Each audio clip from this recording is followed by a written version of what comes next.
আপনারাও সবাই প্রস্তুতি নেন। ইনশাল্লাহ যদি 10ই অক্টোবরের মধ্যে প্রজ্ঞাপন না হয়, আমরা 12ই অক্টোবর বাংলাদেশের লক্ষ লক্ষ শিক্ষক নিয়ে জাতীয় প্রেস ক্লাবে আমরা উপস্থিত হব এবং প্রজ্ঞাপন আদায় করে আমরা বাড়িতে ফিরে যাব ইনশাল্লাহ। প্রিয় দর্শক শ্রোতা, আপনাদেরকে দৈনিক শিক্ষার আলো ইউটিউব চ্যানেল এবং ফেসবুক পেজে স্বাগতম। আসসালামু আলাইকুম ওয়া রাহমাতুল্লাহি ওয়া বারাকাতুহু। প্রিয় এমপিওভুক্ত শিক্ষক কর্মচারী ভাই বোনেরা, আশা করি সবাই আল্লাহ তাআলার রহমতে ভালো আছেন। আপনারা সবাই লক্ষ্য করেছেন সোশ্যাল মিডিয়ায় গতকালকে একটি নিউজ ভাইরাল হয়েছে। শিক্ষা মন্ত্রণালয় থেকে অর্থ মন্ত্রণালয়ে কর্মচারীদের 75% উৎসব ভাতা এবং শিক্ষক কর্মচারীদের বাড়ি ভাড়া 1000 থেকে 2000 টাকা এবং মেডিকেল ভাতা 500 থেকে 1000 টাকা করার প্রস্তাবনা দিয়ে শিক্ষা মন্ত্রণালয় থেকে অর্থ মন্ত্রণালয়ে ডিউ লেটার দেওয়া হয়েছে। এই বিষয়টি নিয়ে দৈনিক শিক্ষা কালকে রিপোর্ট করেছে। দৈনিক শিক্ষাকে অনুসরণ করে ডেইলি ক্যাম্পাস রিপোর্ট করেছে এবং এরপরে দেখলাম জাতীয় দৈনিকগুলো অনেকগুলো রিপোর্ট করেছে। কালের কণ্ঠ, কালো বেলা, তারপরে বাংলা ভিশন টেলিভিশনের যে অনলাইন ভার্সন সহ অনেক অনলাইন পোর্টালে আমার এই নিউজটি আমি দেখেছি। এর মাধ্যমে এমপিওভুক্ত শিক্ষকদের মধ্যে বিভ্রান্তি ছড়িয়ে পড়েছে। অনেকে আমাকে ফোন করে জানার চেষ্টা করেছেন যে আসলে প্রকৃত অবস্থা কি। আমি গতকালকে এই ব্যাপারে কিছুটা ব্রিফ করার চেষ্টা করেছি। তখন পর্যন্ত শুধুমাত্র দৈনিক শিক্ষা এবং ডেইলি ক্যাম্পাসে নিউজটি ছিল। পরবর্তীতে মূলধারার অন্যান্য জাতীয় দৈনিকগুলো এবং টেলিভিশনের অনলাইন ভার্সনে ছড়িয়ে পড়ায় বিভ্রান্তিটা আরও ব্যাপকতা ধারণ করেছে। এই জন্য আপনাদের সামনে কয়েকটি বিষয় শেয়ার করার জন্য উপস্থিত হয়েছি। আমি এই ঘটনাটি ঘটার পর ডেইলি ক্যাম্পাসের শিহাব ভাইয়ের সাথে আমি কথা বলেছি। তিনি তার সাথে কথা বলে যা বুঝলাম, ওনারা দৈনিক শিক্ষাকে ফলো করে ওনারা রিপোর্টটি করেছেন। আমি দৈনিক শিক্ষার যে সাবিহা সুমা, তার সাথে আমি কথা বলেছি। তিনি আমাকে এই ব্যাপারে কোনো সদুত্তর দিতে পারেননি। পরবর্তীতে আমি মন্ত্রণালয়ে কথা বলার পর তারা আমাকে নিশ্চিত করেছেন যে তারা ইদারিং কোনো রকমের ডিউ লেটার শিক্ষা মন্ত্রণালয় থেকে অর্থ মন্ত্রণালয়ে এমপিওভুক্ত শিক্ষকদের সুযোগ সুবিধা বৃদ্ধি করার জন্য পাঠায়নি। এটা আমাকে এমপিও শাখার সৈয়দ জেড.এম. মুর্শেদ আলী মহোদয় তিনি আমাকে এটা নিশ্চিত করেছেন। এখন প্রশ্ন আসে যে এই নিউজটি এখন কেন করানো হলো? কারণ এই ডিউ লেটারটি আমাদের আন্দোলনের আগে শিক্ষা মন্ত্রণালয় অর্থ মন্ত্রণালয়কে দিয়েছিল। আপনারা জানেন আমরা একটা আলটিমেটাম দিয়ে চিঠি দিয়েছিলাম মন্ত্রণালয়কে যে 10 তারিখের মধ্যে, অর্থাৎ 10ই আগস্টের মধ্যে আমাদের বাড়ি ভাড়া, মেডিকেল ভাতা সহ অন্যান্য ভাতার ব্যাপারে কার্যকর পদক্ষেপ গ্রহণ না করলে 13ই আগস্ট আমরা আন্দোলনে যাব। এটি দিয়ে আমরা একটা চিঠি দিয়েছিলাম। ওই চিঠির প্রেক্ষিতে 7ই আগস্ট মন্ত্রণালয় ওই প্রস্তাবনা তৈরি করে এটা অর্থ মন্ত্রণালয়কে জমা দিয়েছিল। বিষয়টি আমরা যখন 13ই আগস্ট জাতীয়করণ প্রত্যাশী জোটের প্রতিনিধি দল, শিক্ষা উপদেষ্টা এবং শিক্ষা সচিব মহোদয় সহ সিনিয়র একটি শিক্ষা মন্ত্রণালয়ের প্যানেলের সাথে আলোচনায় আমরা বসেছিলাম, তখন তারা আমাদেরকে নিশ্চিত করেছিলেন। এখন এই পোর্টালগুলো কেন হঠাৎ করে 7ই আগস্টের এই ডিউ লেটারকে এখন নিয়ে আসলো? এখানে নিঃসন্দেহে কারো না কারো হয়তো এখানে কোনো কারসাজি থাকতে পারে। এখানে শিক্ষকদেরকে বিভ্রান্ত করার জন্য এখানে কোনো রকমের ষড়যন্ত্র থাকার সম্ভাবনা রয়েছে।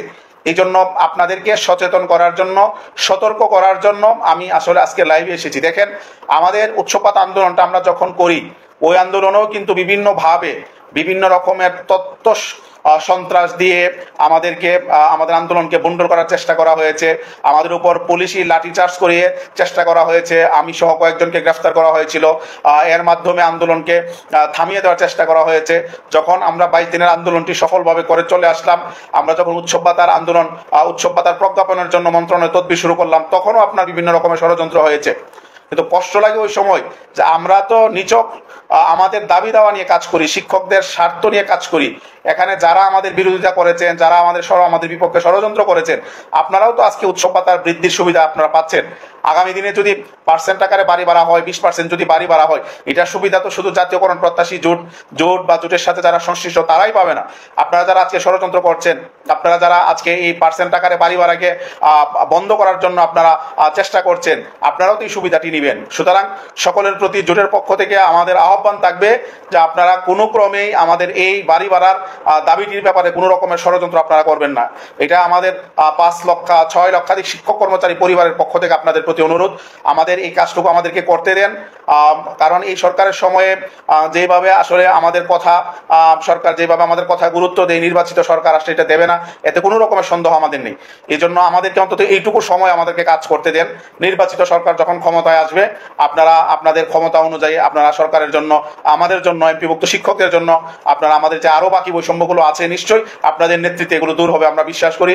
এবং যদি প্রয়োজন মনে করেন জাতীয়করণ প্রত্যাশী জোটও আপনাদের সাথে থাকবে, আপনাদের পাশে থেকে আন্দোলন সফল করার জন্য কাজ করবে। কিন্তু এই ইন্টারিম গভর্নমেন্টের সময় আমরা যেহেতু একটা আন্দোলনের একটা পর্যায়ে আমরা গিয়েছি, আপনারা আমাদেরকে একটু সুযোগ করে দেন যাতে আমরা আমাদের এই দাবিটা আদায় করতে পারি। আলহামদুলিল্লাহ আমরা অনেক কষ্ট করে ইতিমধ্যে 3টি অধিদপ্তর থেকে 20% বাড়ি বাড়ার হিসাব আমরা মন্ত্রণালয়ে সাবমিট করতে সক্ষম হয়েছি। আপনারা এগুলো হয়তো সব ফেসবুকে শেয়ার করা সম্ভব হয় না। একটা ফাইলকে আরেক মানে আপনার করতে, আপনার এক জায়গা থেকে আরেক জায়গায় নাড়াতে কতবার যে কথা বলতে হয়, ওনারা অনেক সময় বিরক্ত হয়ে যান যে মানে এতবার ফোন করার কারণে, যদিও এটা প্রকাশ করেন না ওনারা, কিন্তু আমরা বুঝি যে ওনারা বিরক্ত হন। বারবার ফোন করে আপনার ফাইলগুলোকে করতে হয়। আমাদের মাদ্রাসা এবং কারিগরির যে চিঠি, এটা আপনার মন্ত্রণালয় থেকে পাঠাতে অনেক কষ্ট হয়েছে, অনেক, এটা মানে বলতে পারবো না যে কত অসংখ্য বার আমি মন্ত্রণালয়কে ফোন করেছি এবং আপনার অনেক কর্মকর্তাকে আমি বিরক্ত করেছি। এরপরে চিঠি যাওয়ার পরে তাদের সাথে যোগাযোগ করা, আমি ওই দিন অধিদপ্তরে প্রায় 5 ঘন্টা ছিলাম, 2টা থেকে নিয়ে প্রায় 6টা পর্যন্ত এখানে আপনার ওখানে অধিদপ্তরে ছিলাম শুধুমাত্র এই চিঠিটা মানে খুঁজে বের করার জন্য, কিন্তু চিঠি তখনও যায়নি। যাই হোক আলহামদুলিল্লাহ অনেক কষ্ট করে আমরা এই পর্যায়ে পৌঁছেছি, আমাদের বাড়ি বাড়ার হিসাবগুলো জমা হয়েছে। আমরা আশা করছি সরকার দ্রুত আমাদের ব্যাপারে ইনশাল্লাহ সিদ্ধান্ত নেবে। আজকে আপনাদেরকে একটা সুসংবাদ দেব যে আপনারা কোনো রকমের বিভ্রান্ত হবেন না, এই জন্যই মূলত আজকে এসেছি। অনেকে বিভিন্ন রকমের আপনাদেরকে বিভিন্ন রকমের আপনাদেরকে হতাশ করার জন্য চেষ্টা করছে যে তোমাদের বাড়ি ভাড়া হবে না, তোমাদের পার্সেন্ট আকারে বাড়ি ভাড়া হবে না, মেডিকেল ভাতা হবে না, কারণ সরকার ইতিমধ্যে ডিও লেটার দিয়েছে 2000 টাকা বাড়ি ভাড়ার, 1000 টাকা মেডিকেল ভাতার। এইভাবে আমাদের শিক্ষকদেরকে হার্ড করার চেষ্টা করা হচ্ছে, তাদেরকে হতাশ করার চেষ্টা করা হচ্ছে। আপনারা হতাশ হবেন না, কারণ আমি আপনাদেরকে আজকে বলছি, আমি এটা আসলে আমি কালকে যা বিষয়টা কালকে জেনেছি কিন্তু বলতে চাইনি, আজকে আপনাদেরকে বলছি। স্কুল এবং কলেজের শিক্ষকদের বাড়ি ভাড়া পার্সেন্ট আকারে বাড়ি ভাড়ার ফাইল ইতিমধ্যে মন্ত্রণালয় উঠিয়েছে আলহামদুলিল্লাহ। আমি আবার বলছি, স্কুল এবং কলেজের শিক্ষকদের পার্সেন্ট আকারে বাড়ি ভাড়ার ফাইল ইতিমধ্যে শিক্ষা মন্ত্রণালয় উঠিয়েছে। এই ফাইল আপনার হয়তো সচিব মহোদয়, তারপরে আপনার উপদেষ্টা মহোদয় স্বাক্ষরের পরে হয়তো এটা আপনার অর্থ মন্ত্রণালয়ে যাবে। এটা আরেকটা বিজয় আমাদের জন্য যে বাড়ি ভাড়ার হিসাব জমা হওয়ার পর ইতিমধ্যে স্কুল এবং কলেজের শিক্ষকদের পার্সেন্ট আকারে বাড়ি ভাড়ার ফাইল উঠানো হয়েছে।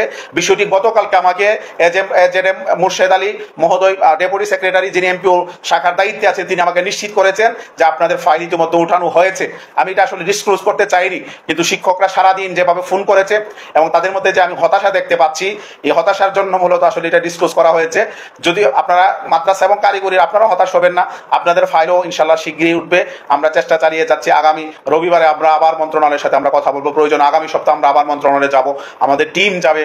তো আপনারা হতাশ হবেন না, ইনশাল্লাহ আপনাদের ফাইলও উঠবে এবং প্রজ্ঞাপন ইনশাল্লাহ একসাথেই হবে। প্রজ্ঞাপন ইনশাল্লাহ যদিও স্কুল কলেজেরটা উঠেছে, মাদ্রাসাটা উঠেনি, ইনশাল্লাহ একসাথে প্রজ্ঞাপন হবে। আমাদের জায়গা থেকে আমাদের চেষ্টার কোনো ত্রুটি ছিল না, ত্রুটি থাকবে না। আমরা আমাদের জায়গা থেকে সর্বশক্তি নিয়োগ করেছি আমাদের এই পার্সেন্ট আকারে বাড়ি ভাড়ার এটাকে আমরা সফল করার জন্য। আলহামদুলিল্লাহ এটা একটা বড় আমাদের প্রথম সফলতা ছিল যে আমরা সকল অধিদপ্তরগুলোকে চিঠি পাঠাতে পেরেছি মন্ত্রণালয়ের মাধ্যমে, এবং অধিদপ্তরগুলো থেকে হিসাবগুলো কালেকশন করে হিসাবগুলো রেডি করে আবার মন্ত্রণালয়ে আমরা যোগাযোগ করে আমরা জমা করাতে পেরেছি। এটা ছিল আমাদের প্রথম সফলতা। 2 নম্বর সফলতা হচ্ছে পার্সেন্ট আকারে স্কুল এবং কলেজের শিক্ষকদের বাড়ি ভাড়ার ফাইল ইতিমধ্যে শিক্ষা মন্ত্রণালয় এটা উঠিয়েছে, এটা প্রসেসিং হয়ে পরে এটা আপনার অর্থ মন্ত্রণালয়ে যাবে ইনশাল্লাহ। তো আমি আশা করি ইনশাল্লাহ আপনারা যে সমস্ত রিপোর্টের কারণে আপনারা বিভ্রান্ত হয়েছেন, আশা করি আপনারা বিভ্রান্ত হবেন না। আমাদের জাতীয়করণ প্রত্যাশী জোটের প্রতি আপনারা আস্থা রাখবেন, বিশ্বাস রাখবেন, যেমনভাবে আপনারা অতীতে রেখেছেন। আমরা আমাদের জায়গা থেকে সর্বোচ্চ কাজ করব এবং দৈনিক শিক্ষা এবং ডেইলি ক্যাম্পাস তাদেরকে আসলে আপনারা করবেন না, তাদেরকে আপনার ফেসবুকে লেখালেখি করবেন না, কারণ তারা কিন্তু 22 দিনের আন্দোলনে তাদের অনেক ভালো সমর্থন ছিল। দৈনিক শিক্ষা আমাদেরকে অনবদ্যভাবে সমর্থন দিয়েছে এবং ডেইলি ক্যাম্পাস আমাদেরকে অনবদ্যভাবে সমর্থন দিয়েছে। সুতরাং তারা কি কারণে রিপোর্ট করেছে, এটা কি মিসগাইডেড করা হয়েছে কিনা আমি জানি না। তাদের ডেইলি ক্যাম্পাস এবং দৈনিক শিক্ষা নিয়ে কেউ খারাপ কিছু লিখবেন না, জোটের পক্ষ থেকে আপনাদের প্রতি অনুরোধ রইল, এটা কোনো রকমের মিসআন্ডারস্ট্যান্ডিং হয়ে থাকতে পারে। আরেকটা বিষয় আপনাদেরকে বলি, সেটি হচ্ছে আমরা তো আমাদের চেষ্টাটা চালিয়ে যাচ্ছি, এবং আমরা চালিয়ে যাব, আমাদের সর্বোচ্চ চেষ্টা আমরা অব্যাহত রাখবো। কিন্তু আপনাদের প্রতি আমার আহ্বান থাকবে, আন্দোলনের প্রস্তুতিটাও আপনাদেরকে নিতে হবে। আপনারা আন্দোলন এবং কূটনৈতিক তৎপরতা, আমি বারবার বলছি যে দুইটা একসাথে চালাতে হবে, না হলে কিন্তু সফলতা আসবে না। আপনারা এখন থেকেই, আমি কালকে দেখেছি একটি প্রতিষ্ঠানে তারা প্রস্তুতি সভা করেছে, আপনারা প্রতিষ্ঠানে সব প্রস্তুতি সভা করেন, এগুলো আপনারা ভিডিও করে আপলোড করেন, আপনারা উপজেলাতে প্রস্তুতি সভা করেন, আপনারা জেলাতে প্রস্তুতি সভা করেন, বিভিন্নভাবে আপনারা প্রস্তুতি সভা করেন, সোশ্যাল মিডিয়ায় প্রতিদিন একটা করে পোস্ট দেন, নিজে না পারলে অন্যের পোস্ট শেয়ার করেন। এইভাবে আমাদের আন্দোলনের যে কর্মসূচি আছে এটাকে আপনারা ভাইরাল করেন। পাশাপাশি আমরা আমাদের কূটনৈতিক তৎপরতা অব্যাহত রাখবো। আমি বিশ্বাস করি যদি আমাদের কর্মসূচিটাকে আপনারা ভালোভাবে ভাইরাল করতে পারেন এবং ওইটাকে যদি আপনারা ওইটার জন্য ভালোভাবে প্রস্তুতি নিতে পারেন, তাহলে আমাদের কূটনৈতিক তৎপরতা চালানো আমাদের জন্য সহজ হবে। এজন্য আমাদের কূটনৈতিক তৎপরতাও চলবে, পাশাপাশি আমাদের এই আন্দোলনের যে 12 তারিখ থেকে দাবি প্রজ্ঞাপন আদায় না হওয়া পর্যন্ত আমাদের যে জাতীয় প্রেস ক্লাবের সামনে লাগাতার কর্মসূচি রয়েছে, এটার জন্য আপনারা প্রস্তুতি নেন। যারা আমাদের বিভাগীয় সমন্বয়ক আছেন, যারা আমাদের জেলা সমন্বয়ক আছেন, উপজেলা সমন্বয়ক আছেন, আমি সকলের দৃষ্টি আকর্ষণ করছি যে আপনারা সবাই প্রস্তুতি নেন। এবং আমি অন্যান্য আমাদের জোটের যে সংগঠনগুলো আছে ওনাদের প্রতি আহ্বান থাকবে আপনারা সবাই প্রস্তুতি নেন। পাশাপাশি অন্যান্য যে সংগঠনগুলো যারা আমাদের জোটভুক্ত না কিন্তু আমাদের এই 13 তারিখের আন্দোলনে তাদের স্বতঃস্ফূর্ত অংশগ্রহণ ছিল, ওনাদেরকে অনুরোধ করবো যে আপনারাও সবাই প্রস্তুতি নেন।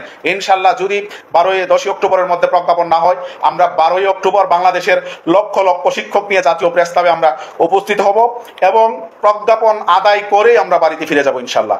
সকলের সুস্বাস্থ্য কামনা করে আপনাদের সাথে আবারও রাজপথে দেখা হবে সেই প্রত্যাশা রেখে আজকে আপনাদেরকে হতাশ না হওয়ার জন্য যে সুসংবাদটি দিয়েছি এটাকে শেয়ার করে ছড়িয়ে দেওয়ার জন্য আহ্বান জানিয়ে সকলকে এই 12 তারিখের প্রস্তুতি নেওয়ার জন্য আহ্বান জানিয়ে আজকের এই সংক্ষিপ্ত লাইভ শেষ করছি। আল্লাহ হাফেজ। আসসালামু আলাইকুম ওয়া রাহমাতুল্লাহি ওয়া বারাকাতুহু। প্রিয় দর্শক শ্রোতা, এই ছিল আমাদের আজকের পরিবেশনা। আমাদের পরিবেশনাটি আপনার ভালো লাগলে লাইক, কমেন্ট, শেয়ার করুন। আজকে এই পর্যন্তই। আল্লাহ হাফেজ। আসসালামু আলাইকুম।